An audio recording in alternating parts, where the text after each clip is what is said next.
एक साल की मेहनत, 22 लाख सपने और एक व्हाट्सएप मैसेज ने सब बर्बाद कर दिया। तो देखिए 3 मई 2026 को करीबन 50,000 स्टूडेंट्स ने नीट की एग्जाम दी थी। नीट की एग्जाम एमबीबीएस में एडमिशन के लिए होती है और इसी एग्जाम के बेसिस पे मेडिकल कॉलेज मिलते हैं। और आज 12 मई को एनटीए ने ऑफिशियली अनाउंस कर दिया कि नीट 2026 कैंसिल हो चुकी है। तो देखिए पेपर लीक की कहानी शुरू होती है राजस्थान से। राजस्थान के एसओजी ने एक हाथ से लिखा गेस पेपर ढूंढा। उस गेस पेपर में करीबन 120 क्वेश्चन ऐसे थे जो नीट से पूरी तरीके से मैच हो गए थे। इस गेस पेपर में 90 बायोलॉजी के और 30 केमिस्ट्री के क्वेश्चंस थे, यानी कि टोटल 180 क्वेश्चंस में 120 क्वेश्चन बहुत लोगों को एग्जाम के पहले ही पता चल गया था। अब इसमें एक और शॉकिंग बात यह है कि एग्जाम से 42 घंटे पहले ये सारे क्वेश्चंस व्हाट्सएप पे सर्कुलेट होने शुरू हो गए थे। मतलब जो स्टूडेंट सारी रात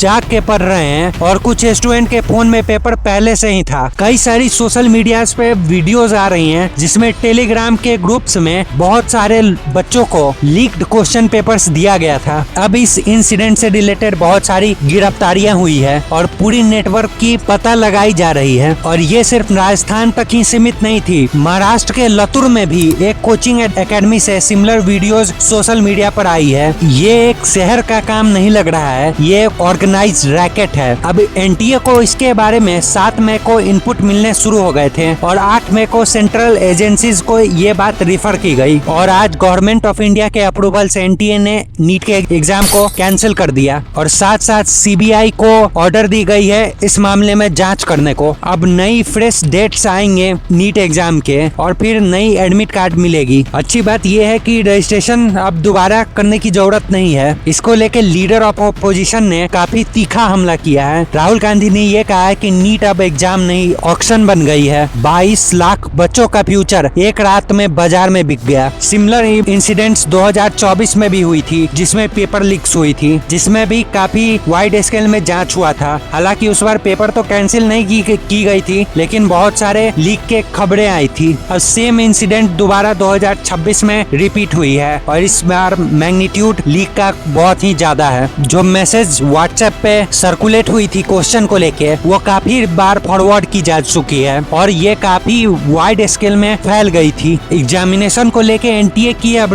ट्रैक रिकॉर्ड बहुत ही खराब होती जा रही है। अब लोग उन पे सवाल उठाना शुरू कर दिए हैं। अब सोचिए उन 22 लाख बच्चों को फिर से दोबारा पढ़ना पड़ेगा, फिर एग्जाम में जाके ट्रेवल करके देना पड़ेगा। कितनी ज्यादा प्रेशर होगी उन बच्चों का, क्या जिन बच्चों को लग रहा था कि उनकी नीट की सिलेक्शन इस बार हो गई है, उन्हें अब फिर नीट देने पड़ेगी। तो दोस्तों मैं आप सभी से जानना चाहता हूँ कि अगर आप भी एक नीट एस्पिरेंट हैं और या फिर आपके घर में किसी ने नीट दिया है तो आपको इस बात को लेके क्या प्रतिक्रिया है, कमेंट सेक्शन में जरूर बताइएगा। अभी के लिए बस इतना ही। जय हिंद, जय भारत।